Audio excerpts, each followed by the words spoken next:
Imagine you are checking stock market returns. Yesterday the market crashed. Today again the market is falling. Tomorrow investors are still panicking. Do you notice something? The observations are not behaving independently. The past is affecting the future. And this is exactly where one of the most important concepts in econometrics begins.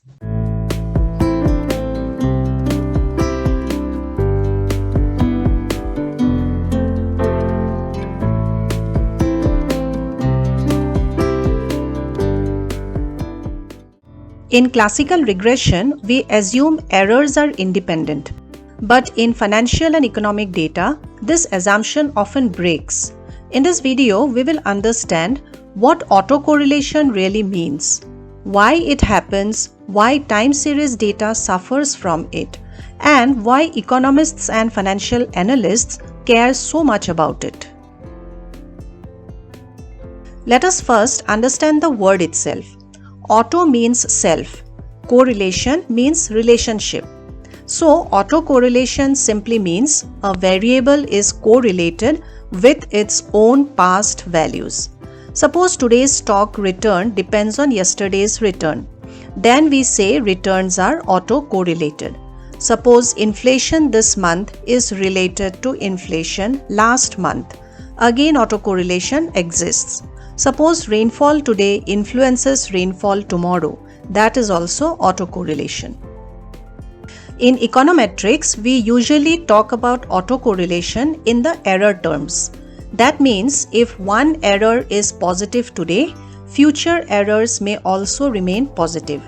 Instead of behaving randomly, the errors develop a pattern over time. And this violates one of the important assumptions of the classical linear regression model. Imagine traffic on roads. If traffic is heavy right now, there is a high chance traffic will remain heavy for some time. Traffic today depends on traffic a few minutes ago. Now think about weather.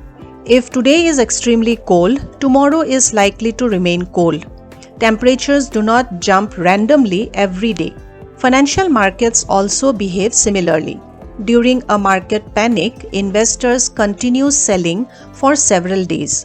During a bullish rally, optimism persists. This creates persistence over time, and persistence is the core idea behind autocorrelation.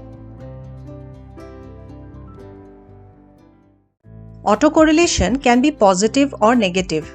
Positive autocorrelation means a positive value is likely followed by another positive value. A negative value is likely followed by another negative value.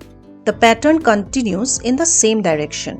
Financial volatility clustering is a great example. High volatility periods are followed by high volatility periods, and low volatility periods are followed by low volatility periods. Negative autocorrelation means a positive value is likely followed by a negative value, and a negative value is likely followed by a positive value. The series keeps reversing direction. For example, if a market overreacts one day, it may correct itself the next day. So, positive autocorrelation creates persistence. Negative autocorrelation creates oscillation. Understanding this difference is extremely important in financial econometrics. Now, the important question: why does autocorrelation occur? There are many reasons. First, inertia in economic systems. Economic variables usually move gradually.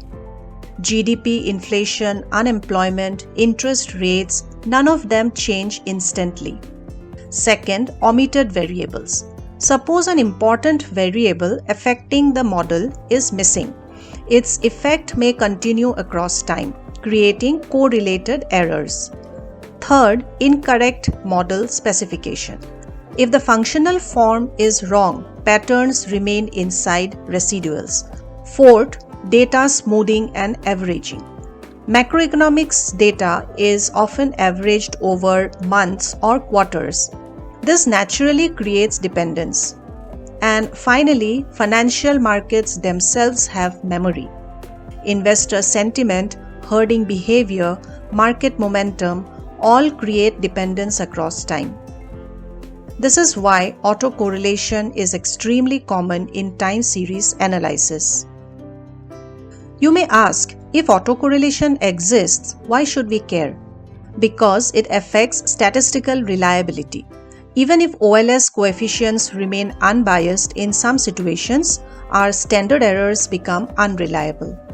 That means t-tests may become misleading, confidence intervals may become wrong, significance tests may fail. A model may look statistically significant when actually it is not. This becomes very dangerous in policy analysis, stock market forecasting, risk management, algorithmic trading, and so on. So, detecting autocorrelation is not optional, it is essential.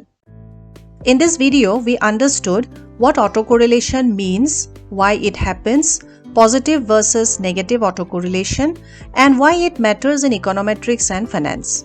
In the next video, we will go deeper and understand what problems autocorrelation creates in regression and how to detect it.